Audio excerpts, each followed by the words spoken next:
Hello नमस्कार दोस्तों, एक बार फिर अपने YouTube चैनल में आप सभी का स्वागत है। आज हम लोग बात करेंगे भारत के प्रधानमंत्री के बारे में। भारत की प्रधानमंत्री की नियुक्ति कैसी होती है, उनकी शक्तियां क्या है, उनका कार्यकाल कैसे होता है, प्रधानमंत्री क्या करता है। अभी के समय हमारे प्रधानमंत्री जो है वो नरेंद्र मोदी जी हैं और अभी तक भारत में 14 ऐसे लोग हुए हैं जो इस प्रतिष्ठित पद को सुशोभित कर चुके हैं। डॉक्टर गुलजारी लाल नंदा थे कुछ समय के लिए, 2 बार जो है वो इस पद में रहे हैं थोड़े थोड़े समय के लिए। तो अगर उनको भी जोड़ा जाए तो 15 लोग ऐसे रहे हैं जो इस पद को सुशोभित कर चुके हैं। अभी के समय जो वर्तमान में हमारे प्रधानमंत्री हैं डॉक्टर नरेंद्र मोदी जी हैं। आज के आर्टिकल में भारत के प्रधानमंत्री के बारे में जानेंगे। भारत में प्रधानमंत्री पद को सबसे ताकतवर माना जाता है। हालांकि राष्ट्रपति कानूनी रूप से सबसे ताकतवर होता है, लेकिन प्रधानमंत्री वास्तविक रूप से इस पद पर अधिक ताकतवर होता है क्योंकि वह देश का मुखिया होता है और क्योंकि मंत्रिपरिषद उसी के अंदर में काम करती है। लोकसभा संसद का वो नेता होता है और इस वजह से वो प्रधानमंत्री से ज़्यादा ताकतवर होता है। काम सारे राष्ट्रपति के नाम से होते हैं, लेकिन जो मंत्रिपरिषद होती है वो राष्ट्रपति जो है मंत्रिपरिषद और प्रधानमंत्री की सलाह से ही कार्य करता है। तो इस वजह से प्रधानमंत्री का पद ज़्यादा महत्वपूर्ण हो जाता है। वर्ष 1947 से 2024 तक इस पद पर कुछ 15 पदाधिकारी अपनी सेवा दे चुके हैं और यदि गुलजारी लाल नंदा को भी गिनती में शामिल किया जाए तो जो कि 2 बार कार्यवाहक प्रधानमंत्री के रूप में कार्य कर चुके हैं, तो ये आंकड़ा 15 तक पहुंचता है। वर्तमान में भारत के प्रधानमंत्री नरेंद्र दामोदर दास मोदी है। प्रधानमंत्री की नियुक्ति कौन करता है? प्रधानमंत्री विधायिका एवं कार्यपालिका दोनों का वास्तविक प्रधान होता है। वह मंत्रियों और राष्ट्रपति के बीच संवाद के लिए सेतु का कार्य करता है। संक्षेप में प्रधानमंत्री राष्ट्रपति मंत्रिमंडल के मध्य एक कड़ी के रूप में कार्य करता है। अम्बेडकर ने प्रधानमंत्री के बारे में कहा था कि ये प्रधानमंत्री सूर्य के समान है जिसके चारों ओर ग्रह परिक्रमा करते हैं तथा संविधान के सारे मार्ग प्रधानमंत्री की ओर उन्मुख होते हैं। अनुच्छेद 74 के अनुसार राष्ट्रपति के कार्यों में सलाह एवं परामर्श देने के लिए एक मंत्रिपरिषद होती है जिसका प्रधानमंत्री राष्ट्रपति मंत्रिपरिषद के परामर्श के अनुसार कार्य करता है। अनुच्छेद 75 के अनुसार लोकसभा में बहुमत दल के नेता को राष्ट्रपति प्रधानमंत्री पद पर नियुक्त करता है तथा प्रधानमंत्री की सिफारिश से अन्य मंत्रियों की नियुक्ति की जाती है। प्रधानमंत्री को अंग्रेजी में प्राइम मिनिस्टर कहते हैं। प्रधानमंत्री की नियुक्ति कैसे होती है? यदि लोकसभा में कोई दल स्पष्ट बहुमत प्राप्त है, जब देश में आम चुनाव होता है, लोकसभा का चुनाव होता है, उसमें जो भी दल या जो गठबंधन बहुमत में आता है, हमारे लोकसभा की जो सदस्य संख्या है वो 543 है, जिसमें 272 सीट सदस्य चुन के आने चाहिए। जो भी गठबंधन या जो भी दल 272 सीट लेके आएगा आज के टाइम में, वो सरकार बनाने का दावा पेश कर सकता है। कोई दल या कोई गठबंधन 272 सीटें नहीं ला पाता तो उस समय राष्ट्रपति अपने विवेक पर सबसे बड़े दल के नेता को प्रधानमंत्री नियुक्त कर सकता है और 1 महीने का समय होता है जिसमें उस प्रधानमंत्री को लोकसभा में अपना बहुमत सिद्ध करना होता है। अगर बहुमत सिद्ध कर दिया तो वो आगे पूरे 5 साल सरकार चलाएगा और बहुमत नहीं सिद्ध करेगा तो वो अपने पद से पदच्युत हो जाएगा। तो ये इस शक्ति का प्रयोग सर्वप्रथम राष्ट्रपति नीलम संजीव रेड्डी ने चौधरी चरण सिंह के प्रधानमंत्री में नियुक्त किया था और दूसरी बार शंकर दयाल शर्मा ने अटल बिहारी वाजपेयी जी को सबसे बड़े दल के रूप में नेता के रूप में प्रधानमंत्री की शपथ दिलाई थी और उनकी 13 दिन सरकार चली थी।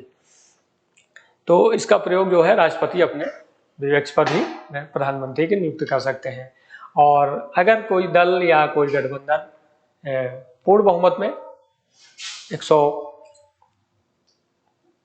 272 सीटें लेके आता है या उससे ज़्यादा आता है तो फिर ऑटोमेटिक राष्ट्रपति को उसके नेता को बुला के प्रधानमंत्री बनाना होता है। प्रधानमंत्री किसी भी सदन का सदस्य हो सकता है लोकसभा या राज्यसभा का। अगर नहीं है तो उसको 6 महीने के अंदर किसी भी एक सदन का सदस्य होना आवश्यक होगा। कुछ परिस्थिति में राष्ट्रपति को प्रधानमंत्री की नियुक्ति में अनेक विवेक कार्य करने का अवसर मिल सकता है। जब लोकसभा में किसी दल या दलीय गठबंधन को स्पष्ट बहुमत ना हो तो ऐसी स्थिति में सबसे बड़े गठबंधन या दल के नेता को राष्ट्रपति प्रधानमंत्री नियुक्त करता है। भारत में सर्वप्रथम 1979 में तत्कालीन राष्ट्रपति नीलम संजीव रेड्डी ने चौधरी चरण सिंह को इस प्रकार की विवेकीय शक्ति का प्रयोग करते हुए प्रधानमंत्री नियुक्त किया था। अगर बहुमत वाले दल या दलीय गठबंधन में कोई निश्चित नेता ना हो तो 2 समान रूप से प्रभावशाली नेता हो, तब प्रधानमंत्री अचानक मृत्यु हो जाए और उसका कोई स्पष्ट उत्तराधिकारी ना हो, जैसा कि 1984 में इंदिरा गांधी की हत्या के समय हुआ था, जब राष्ट्रपति लोकसभा भंग कर कुछ समय के लिए किसी को भी प्रधानमंत्री नियुक्त कर सकता है। लोकसभा में अविश्वास प्रस्ताव पारित हो जाने पर तो इस समय जो है राष्ट्रपति अपने विवेक पर किसी को भी प्रधानमंत्री बना सकता है और फिर उसको जो है या तो 100 दिन के अंदर अपना एक टाइम निश्चित कर देगा, उतने दिन के अंदर वो अपना लोकसभा में बहुमत सिद्ध करे या फिर अपने पद से पदच्युत हो जाए, या कभी आपातकालीन स्थिति में या कभी चुनाव टाइम में ऐसा हो जाता है कि कोई उस पद पे नहीं रहता तो प्रधानमंत्री कुछ टाइम के लिए उसको प्रधानमंत्री नियुक्त कर सकता है। प्रधानमंत्री बनने के लिए क्या योग्यताएं होनी है? प्रधानमंत्री सबसे पहला तो वो भारत का नागरिक हो, दूसरा वो कम से कम 25 वर्ष की आयु पूरी करता हो, और उसके बाद पागल दिवालिया ना हो, किसी तरह का उसके ऊपर कोई आपराधिक मामले अपराध में सजा ना हुई हो, ये सब चीज़ें हैं। किसी लाभ के पद में ना हो, वह संसद के किसी सदन का सदस्य हो, लोकसभा में बहुमत दल का नेता हो, दिवालिया पागल न हो, अभ्यर्थी का नाम मतदाता सूची में हो।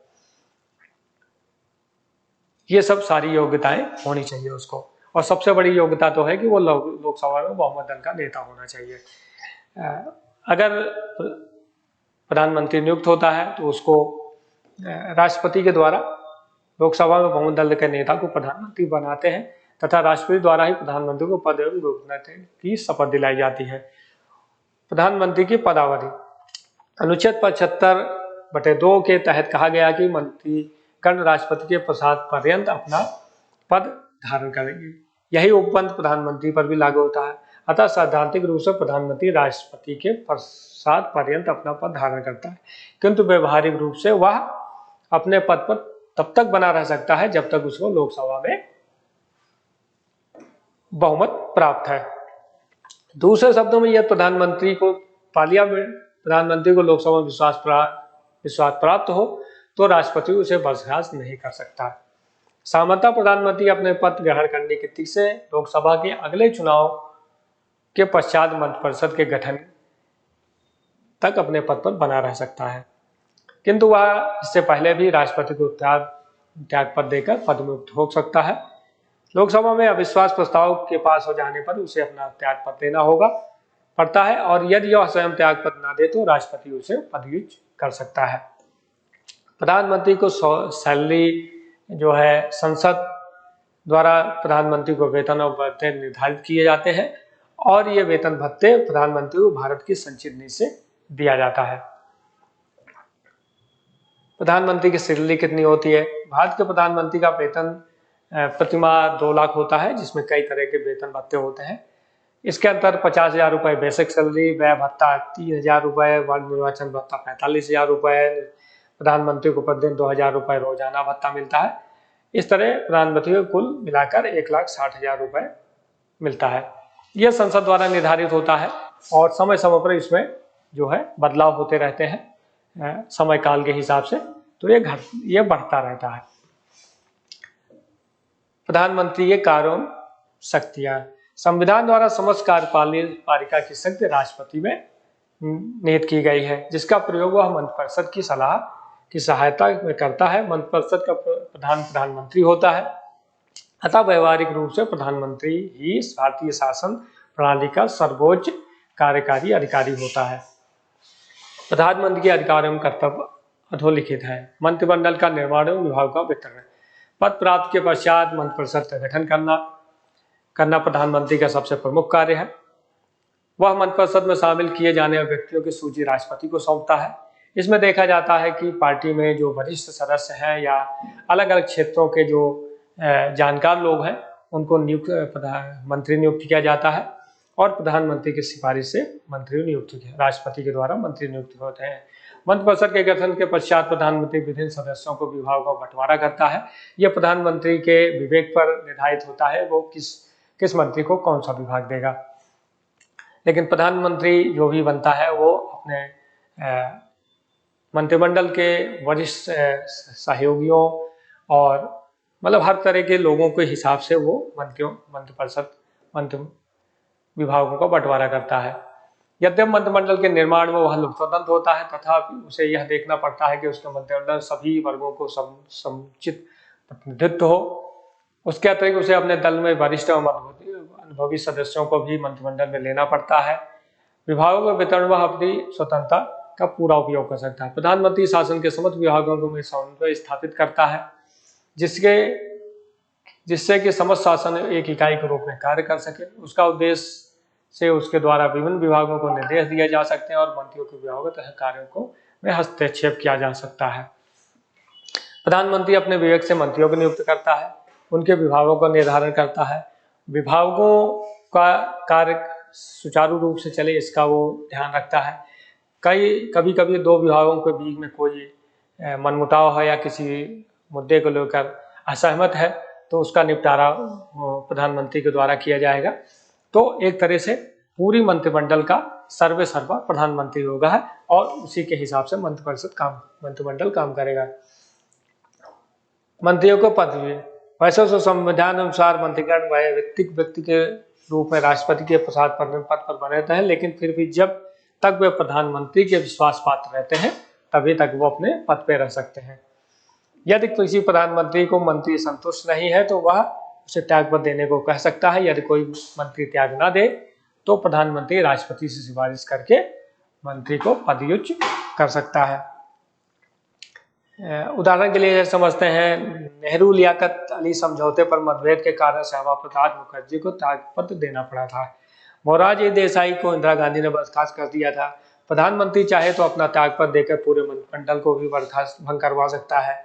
कई बार मंत्रियों को प्रधानमंत्री की वरिष्ठता की रक्षा के लिए भी त्यागपत्र देना पड़ता है। जैसे 1963 में कृष्णा मेनन रक्षा मंत्री को नेहरू की प्रतिष्ठा बचाने के लिए त्यागपत्र देना पड़ा था, क्योंकि उस समय 1962 में चीन से भारत का युद्ध हुआ था जिसमें भारत की काफ़ी हानि हुई थी और इनका काफ़ी विरोध प्रधानमंत्री का हो रहा था।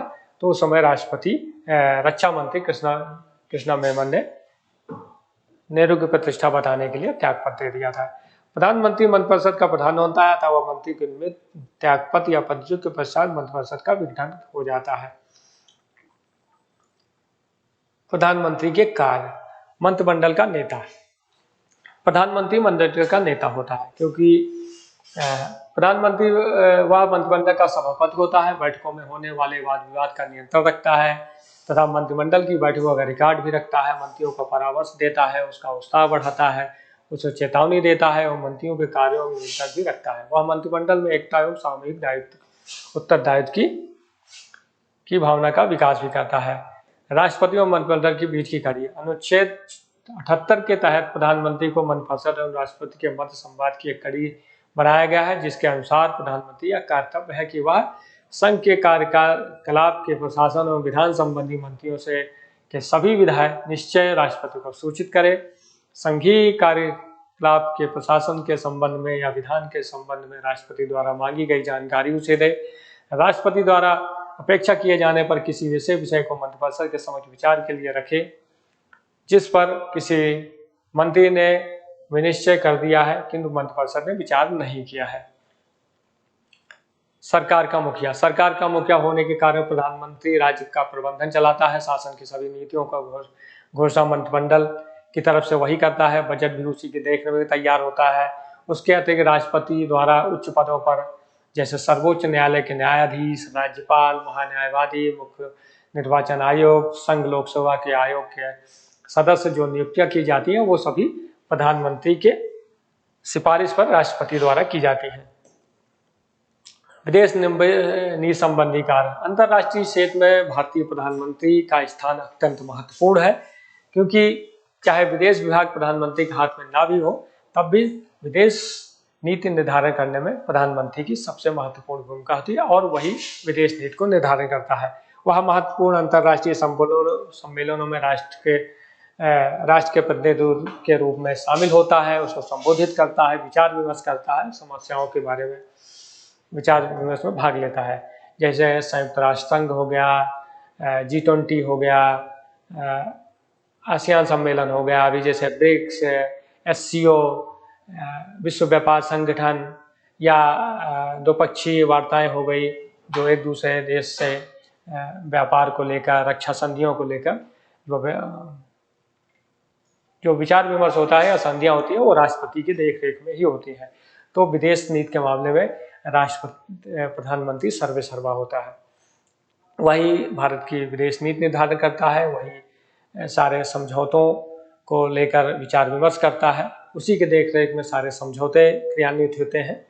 तो विदेश नीति में प्रधानमंत्री सर्वेसर्वा होता है। आपातकालीन शक्तियाँ। विधान द्वारा राष्ट्रपति को आपातकालीन स्थिति से निपटने का जो अधिकार दिया गया है, वो 1962 में चीनी आक्रमण के समय एवं 1971 में चीनी पाकिस्तानी आक्रमण के समय राष्ट्रपति ने प्रधानमंत्री की सलाह से आपातकाल की घोषणा की थी। राष्ट्रपति फखरुद्दीन अली अहमद ने सिर्फ इंदिरा गांधी के कहने पर 1975 में प्रधानमंत्री मोरारजी देसाई की सलाह पर 9 राज्यों की विधानसभाओं को भंग कर दिया था। फिर इंदिरा गांधी ने 1980 में ऐसा ही किया था। तो आपातकाल की जो शक्तियां हैं वो प्रधानमंत्री और मंत्रिपरिषद के सलाह पर ही राष्ट्रपति उसको आगे बढ़ाता है। सदन का नेता। प्रधानमंत्री सदन का नेता होता है, क्योंकि वो लोकसभा में सबसे बहुमत दल का नेता होता है। इस कारण उसे उस सदन का नेता भी माना जाता है। उसका अपवाद है जब प्रधानमंत्री राज्यसभा का सदस्य हो, जब संसद के सामने कोई समस्या खड़ी हो गई हो तो सभी लोग प्रधानमंत्री की तरफ ही देखते हैं और उसी सलाह से ही कार्य का संचालन किया जाता है। प्रधानमंत्री के सलाह पर राष्ट्रपति संसद का सत्र बुलाता है, सत्र का सत्राह्वान करता है और सदन के कार्यक्रम भी प्रधानमंत्री की इच्छा पर ही निर्धारित किए जाते हैं। दल का नेता। प्रधानमंत्री अपने दल का सर्वमान्य नेता होता है। पार्टी का संगठन और उनकी नीतियों को निश्चित करना प्रधानमंत्री का ही काम है। उसके नेतृत्व के तले ही दल चुनाव लड़ते हैं। राष्ट्र का नेता। प्रधानमंत्री राष्ट्र का भी नेता होता है। जब राष्ट्र पर कोई संकट आता है तो पूरा राष्ट्र प्रधानमंत्री की ओर देखता है। जनता बड़े ध्यान से उसके विचारों को सुनती है। जब वह किसी अंतर्राष्ट्रीय सम्मेलन में कुछ बोलता है तब वह समस्त राष्ट्र का प्रतिनिधित्व करता है, वह राष्ट्र की तरफ से बोलता है। पदेन अध्यक्ष। प्रधानमंत्री बहुत सारी ऐसे संगठन आयोग हैं। प्रधानमंत्री योजना आयोग अब जो नीति आयोग बन गया है, प्रधानमंत्री नरेंद्र मोदी 2014 में आए तो योजना आयोग का नाम बदल के और उसमें कुछ आमूल-चूल परिवर्तन करके उसका नाम नीति आयोग रख दिया है। नीति आयोग ही पूरे देश के विकास परियोजनाओं और विकास से संबंधित पूरा खाका तैयार करती है, पंचवर्षीय योजनाएं लागू करती है। तो इसका जो नीति आयोग है, इसका अध्यक्ष प्रधानमंत्री होता है। राष्ट्रीय विकास परिषद, अंतर्राष्ट्रीय परिषद एवं राष्ट्रीय जल संसाधन परिषद का पदेन अध्यक्ष प्रधानमंत्री होता है। अन्य कार्य। वह राष्ट्रपति को संसद का सत्र बुलाने एवं सत्तावन करने संबंधित परामर्श देता है। वह कभी भी राष्ट्रपति से लोकसभा को भंग करने की सिफारिश कर सकता है। सरकार की नीतिगत घोषणाएं प्रधानमंत्री के द्वारा ही सभा के पटल पर की जाती हैं। तो ये सारे कार्य प्रधानमंत्री करता है।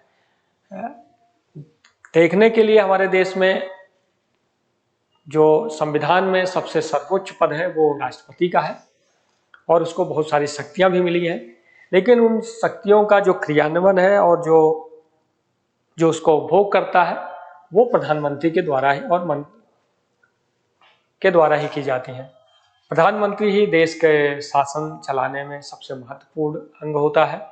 वही देश की विदेश नीति निर्धारण करता है, वही संसद की नीतियां निर्धारण करता है, कौन सा बिल पास होगा, कौन से बिल में परिवर्तन करने हैं। सारी विकास परियोजनाओं को भी उसी के देख रेख में चलाया जाता है। तो एक तरह से पूरी शासन सत्ता जो है प्रधानमंत्री के इर्द गिर्द ही काम करती है। अभी तक हमारे देश में 14 ऐसे प्रतिष्ठित लोग हुए हैं जो प्रधानमंत्री के रूप में कार्य कर चुके हैं। जैसे पहले जो प्रधानमंत्री थे वो पंडित जवाहरलाल नेहरू, दूसरे लाल बहादुर शास्त्री, उसके बाद कार्यवाहिक रूप से गुलजारी लाल नंदा कुछ समय के लिए हुए प्रधानमंत्री। उसके बाद इंदिरा गांधी, फिर मोरारजी देसाई, उसके बाद फिर चौधरी चरण सिंह, फिर उसके बाद इंदिरा गांधी, फिर राजीव गांधी के बाद विश्वनाथ प्रताप सिंह, चंद्रशेखर, पीवी नरसिम्हा राव, उसके बाद अटल बिहारी वाजपेयी, फिर एच.डी. देवेगौड़ा, इंद्र कुमार गुजराल, उसके बाद डॉक्टर मनमोहन सिंह, उसके बाद नरेंद्र मोदी 2014 से और अभी तक 2024 चल रहा है। अभी तीसरी बार प्रधानमंत्री, लगातार तीसरी बार प्रधानमंत्री नरेंद्र मोदी जी हुए हैं, जो अभी तक इनका कार्यकाल चल रहा है, अगले 2029 तक कार्यकाल है। तो ये 15 लोग हुए हैं जो अभी तक इस पद को सुशोभित कर चुके हैं। तो आज हम लोगों ने जाना प्रधानमंत्री के बारे में, प्रधानमंत्री की नियुक्ति कैसी होती है, प्रधानमंत्री कार्य कैसे करते हैं, प्रधानमंत्री की शक्तियां क्या है। प्रधानमंत्री ही हमारे देश का शासन सत्ता चलाने में सर्वोच्च व्यक्ति है। वही देश का प्रतिनिधित्व करता है विदेशों में और देश के अंदर भी, क्योंकि उसी की बातें पूरी जनता, पूरे देश की जनता उसी की बात सुनती है। उसी के नीतियों के द्वारा, उसी के विकास कार्यक्रमों के द्वारा, अपने विवेक से जो कार्यक्रम नीतियां बनाते हैं वही देश में लागू होती हैं। तो भारत में प्रधानमंत्री की भूमिका सबसे महत्वपूर्ण और सबसे प्रतिष्ठित है। तो आज के लिए इतना ही। अगले वीडियो में फिर किसी और टॉपिक पे बात करेंगे। ये मेरा YouTube चैनल है वेदांता GS अकेडमी। आप लोग इसको ज़्यादा से ज़्यादा लाइक करें, सब्सक्राइब करें, शेयर करें। इसका जो PDF लिंक है वो टेलीग्राम चैनल में, इसका PDF लिंक मैं अपने डिस्क्रिप्शन और कमेंट बॉक्स में डाल दूंगा। आज के लिए इतना ही। धन्यवाद। जय।